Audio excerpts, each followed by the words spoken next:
دلته موږ ته د عددونو درې مختلف کرښې راکړل شوي دي. په هره کرښه باندې ځینې عددونه ښودل شوي. دلته -2 دی، -10، -11، -15 او بیا په هره کرښه باندې یو په شین رنګ سره ټکی دی. موږ باید معلوم کړو چې دا شین ټکی موږ ته کوم عدد راښیي.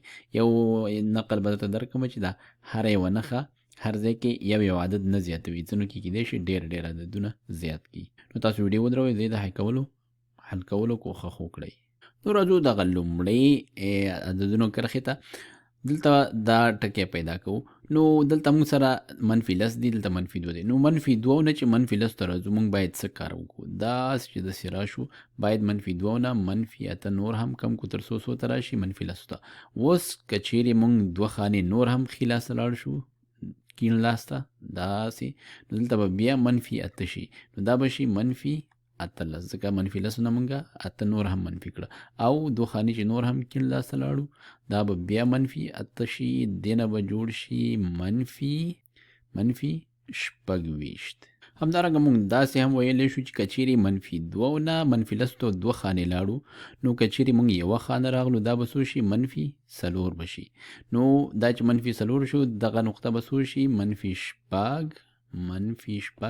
همداسې بله خانه راځو -10، بله راځو -14، دا به شي -18، دا به شي -22 او پای کې چې دلته راځو دا به شي -6. راځو دوهمې کرښې ته.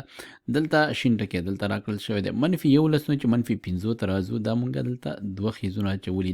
نو دې سره به څو جمع کیږي؟ دې سره مونږ لیکو چې جمع شپږ ور سره جمع کیږي. نو دا معنا چې یو خیز چې مونږ واچو دا څو کیږي؟ جمع 3. او همدارنګه یو خیز چې بل واچو دا به کیږي جمع 3. نو اوس مونږ همداسې وړاندې ځو، بل خیز چې واچو دا به شي -2. دې ځنه چې دلته راشي او بل خیز دا به شي -1. دلته -1 ته ورسېدو. اوس چې ورسره جمع 3 نور کو دا به شي 4. نو دلته ځواب 6 په لاس راغی، دلته 4 راځو دې ته.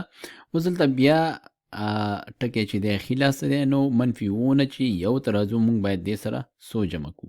نو 2 نه چې موږ 2 خیزونه واچو یو ته ورسېدو، دلته باید 8 ورسره جمع شي. نو همدارنګه که چیرې 2 خیزونه نور واچو 8 به نور ورسره جمع کیږي. نو یو سره چې 8 نور جمع شي د دې ځواب په لاس راځي 9. همدارنګه داسې ویلی شو چې 2 خیزونه -8 کیږي، نو یو خیز به څو وي؟ -4. دا ورسره جمع کیږي. نو دا به شي -3. بیا به 4 نور ورسره جمع شي، دا به شي 1. بیا به 4 نور جمع شي، دا به شي 5. او 4 چې نور ورسره جمع شي دا به شي 9.